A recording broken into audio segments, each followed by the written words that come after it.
Hello everyone, welcome to Yuppie Guppy. This is Yuppie Guppy week 2A, and this is for Easter Sunday on April 20th. And yes, we are super behind.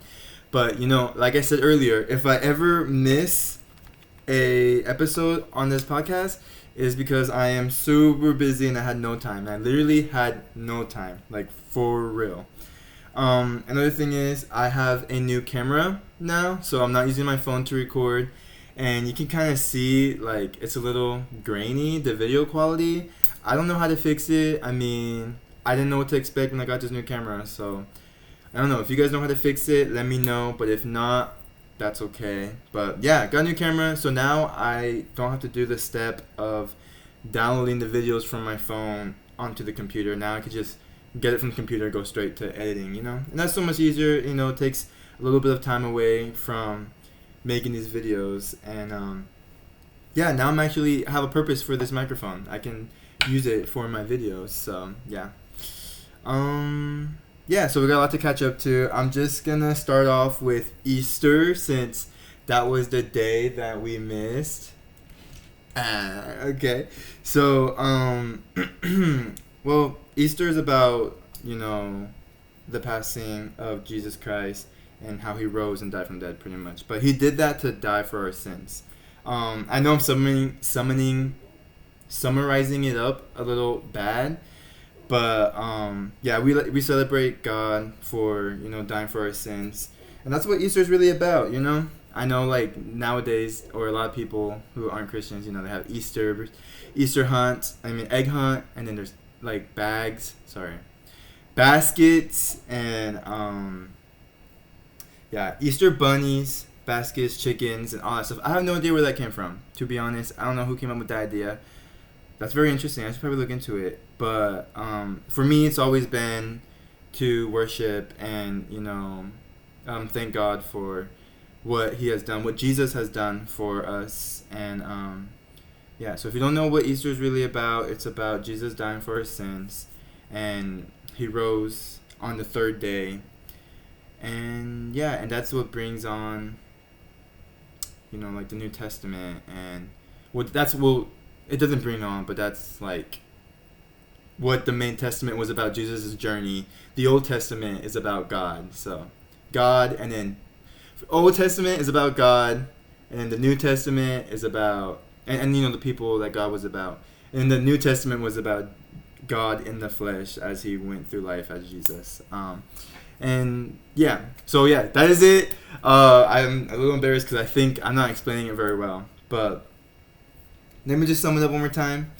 So on Easter, it's about Jesus who died for our sins so we can be free. Because like back then we used to like have to sacrifice using like, I think like a goat or something. I'm very forgetful. I apologize. But read the Bible, guys. Read the Bible. It tells you exactly what it's about. I just forgot, or I'm just tired because it's like 10 p.m. But yeah, that's what it's about. And yeah. So yeah, I think that's all I'm going to talk about for this episode. This one's going to be short because I have a lot of things I want to talk about on the rest of them. I'm trying to go through each day that I've missed and kind of figure out where I was, what I was doing. And I know on Easter... Oh, I guess I could just tell you what I did on Easter. Sorry. Like, you see, my brain's already like, go to sleep. No, I'm just kidding. On Easter, I ended up not going to church because... my Dia was having an Easter family get together, and so I went to her house, and we do the egg hunt because it is fun for like the younger kids. And even though they're growing up a little bit, they're a little older now. I don't know, they're like in middle school. There's some that are still in elementary, I think. Yeah, no, but whatever. We did the Easter hunt, and we played kickball, which was really fun. And I remember that day it rained a little bit, but yeah, it was really fun to be together with the family. We're very competitive when it comes to kickball. And yeah, we had good food. We prayed for our food, and it was good because it was nice to see most of us come together. And one of my uncles, he like a lot of us, we all came. It was nice because we all came to pray together, which was really good. It's been a while, I guess, since maybe Christmas, but on this Easter day when we were all together, I felt like something different. It, like, for me, I guess not, I guess I could say spiritually, but for me, I felt like my uncle and my tias, which is tia means aunt in Spanish. um Dio sounds weird. I don't really like saying Dio. I'd rather say uncle. And then I like saying tia. I don't like saying aunts. Aunt, ugh, I say tia. And then for uncle, I like uncle more than Dio. Because I'm just like, it's just weird. But that's just how I am. But basically, on that day, I felt like a lot of us was very different.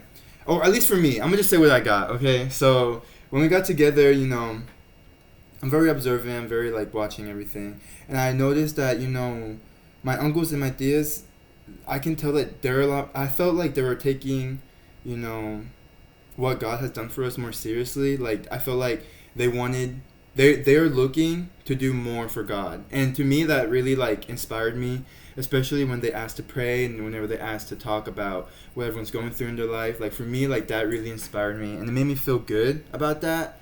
And another thing is, I look at my cousins and I kind of see, like, what they're, I guess, because I am now, like, a young adult, and they are in high school and, like, middle school, and seeing them kind of showed me, like, what they're going through in school. And it was really interesting because I feel like they definitely are, like, being introduced to things I would not have been introduced at such a young age. So to me, seeing that was very interesting. And I really pray for the young generation, especially now, like the kids and the high schoolers, like them and below. Like, I really pray for them because they are being introduced to so many things that they really shouldn't, and a lot of evil and a lot of things. I just, kind of breaks my heart a little bit. But then again, like, I feel like that's what the enemy does. He always attacks the children. So that just might be something that every generation since the beginning of time has had to go through. So low key, maybe it's normal. It's normal. I'm the same way. It was like that. My generation, we had to experience things that I think is just normal. I think really is. A lot of times we like to say, oh, this is the worst generation. They're going through the worst. And yes, they're going through things that are bad, but also I feel like it's the same thing that younger, like, they all have the same problems. It's just more exposed to it, just more easy access to it. Whereas I feel like, back then all they had to do was talk to someone. Like, that's the only way they can be introduced to something new or evil. Whereas now, you can get everything evil and new online. So that you can do in, like, a couple of seconds. Whereas meeting someone is, like, it takes time to meet someone. It takes time to learn something new from them and stuff like that. So we're going through the same thing, just differently. And yeah, whenever I see children now, I always think, like, man, I really want to be someone who does something good for them, not someone who does something bad, or someone who makes them depressed or anxious or makes them feel hopeless in life. I really want there to be hope for them. And I know, like, for me growing up, I understand now, like, oh, why was I always like, oh, I'm depressed, all sad and blah, blah, blah. But it was really because I was focused on, darkness. I was just focused on, the bad things of life. And, the good news, I know a lot of Christians say it, but the good news is God, that He is here for us. And God will use people like me and hopefully other people who are Christians and other people who follow God or are trying to. Because you need to remember that not everyone's perfect. And people who choose to follow God, they still have to learn how to be, how to become good and to learn, to go away from their sins and the things that was ruining them and their lives, So it does take time. I know a lot of time it's not all black and white. A lot of people be like, oh, they're so strict. The Christians are so strict. They just want to, they can't go out. They can't go party. They can't do nothing.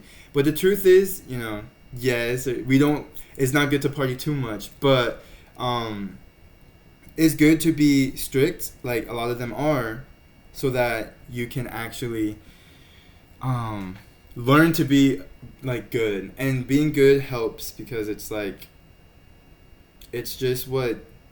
being good is being godly, and that's how you get a better relationship with God. I think that's the best way to explain it. And only good things come from God. So I think sometimes I repeat myself, but that's just how I am. That's how I remember things. If I don't repeat it, I'll forget. Just like everything else, I've forgotten. I just don't repeat it, and it's gone. So, yeah, and that's why I love God. Anyways, yeah, so that's what I did on Easter. It was really good, eye-opening moment for me, and I really do think, ever since 2025 began, I really believe that this whole year is gonna change. My whole life is gonna change. Me as a person. Ever since 2025, I haven't drank at all. I don't even want to party, and I've really learned a lot about what it's like to be a Christian. And I chose to be that way. I really want to get closer with God. And back then, if you knew me before 2025, guys, I was not following the Christian path. Okay, I wasn't following God as close as I should have. I still believed in Him. I still had a lot of faith in Him, but I was still living recklessly. I still had a lot of pride. I was still, all the sins, whatever, I was still in it, okay? And that is what I mean when I say, like, people who really choose to devote their life to God, and then those who, like, accepted God, but also are like, I'm gonna just do it my way, do whatever I want. And that was me. So if you know me from 2024 and before, yes, I was Christian, but I wasn't living the Christian life. No, I wasn't. I was not. But this year, I really focused. I really tried changing. I'm telling you, it's easy for some. Everyone has a different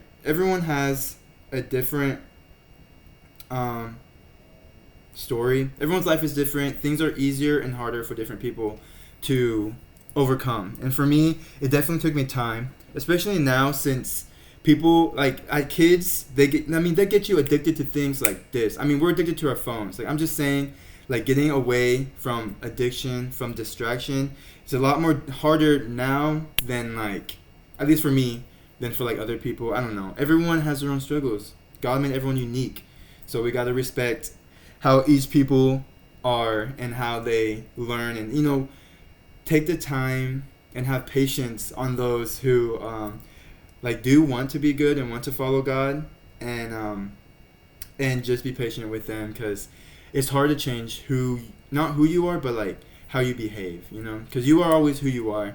In case you never knew, you cannot be anyone else but you, but you can change how you behave, and that's something you should know. Yeah. So that's all I'm gonna talk about for today. I just thank God for Easter. I thank God for His life, and Jesus for what He's also done, which is God. And yeah, that's the vibe for week 2A, and I'll get you guys on the next one, which would be the Thursday. So this week was on April 20th on Easter. And the next day would be on Thursday, April 24th. Sorry if I'm messing things up, guys. There was a lot going on, okay? And I'll catch you guys up as we go. All right, thank you for listening. I'll see you guys next time. Oh, now I gotta click the button up here. Peace.